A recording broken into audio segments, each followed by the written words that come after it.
কথা বলেন আগেও 23 পরেও 23। যখন তিনি কাজ করা আরম্ভ করেছিলেন ওই সময় তার বয়স 17।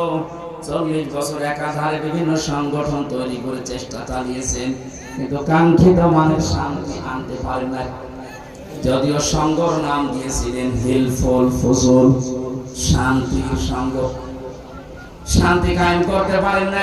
তার একটাই শর্ত হচ্ছে তিনি এই 23 বছরে কোরআনে কান পান নাই।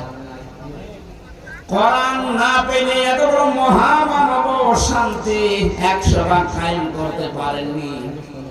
যখন তিনি 40 বছরে কোরআন পেয়েছেন, বাকি 23 বছর 63, 40 থেকে 63 এই 23 বছরে এমন শান্তি স্থাপন করেছিলেন, ঘোষণায় দিয়ে গিয়েছেন খায়রুল কুরুনি কারনি।